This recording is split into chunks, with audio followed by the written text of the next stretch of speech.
কিছু কিছু স্বামীকে দেখবেন তার স্ত্রীকে সে কোনোভাবে কোনো কিছুতেই মূল্যায়ন করে না, মানে সে তার মায়ের বা বোনের বা ভাবির এই ধরনের মানুষের কথা বেশি শোনে, নিজের স্ত্রীর কোনো মূল্যায়ন করে না।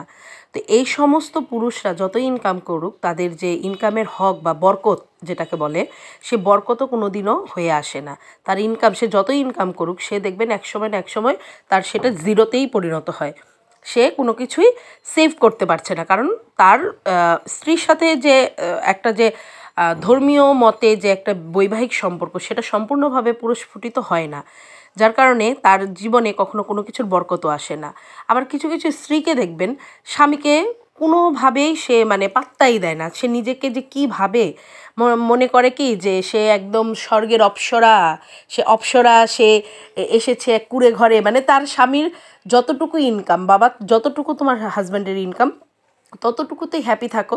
দেখবেন এই ধরনের স্ত্রীরা অল্পতে তাদের মন ভরে না। স্বামী যদি তার সামর্থ্য অনুযায়ী সে যতটুকু ভালোবাসা দিতে চায়, বা তার সামর্থ্য অনুযায়ী সে যতটুকু তাকে যে কোনো জিনিস খাওয়া পড়া গিফট করতে চায়, সেগুলো কোনো কিছুই তার মন ভরে না।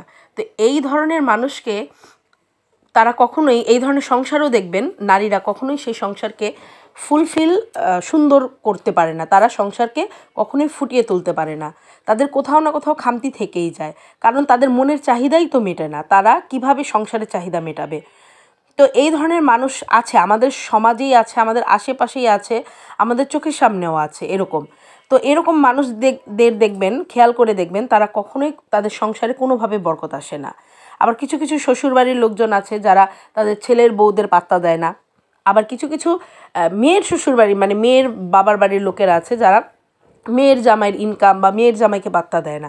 এই ধরনের মানুষদেরও দেখবেন কখনোই কোনো কিছুতে তাদের বরকত হয়ে আসে না। তারা যতই যা করুক, তারা কিন্তু হ্যাপি থাকে না। একসময় না একসময় তাদের সেই অহংকারগুলো পতন অবশ্যই হয়। তো এই তো আজকে রান্না করলাম পাঁচমিশালি মাছ দিয়ে সবজি। আমার সবজির কাটার আইটেমটাও দেখেছেন একটু অন্যরকমভাবে করেছি, কারণ হচ্ছে এই মাছটা যেরকম সেইভাবেই রাখতে চেয়েছি। তো আজকে ভিডিও এই পর্যন্ত। ভিডিও ভালো লাগলে লাইক দিয়ে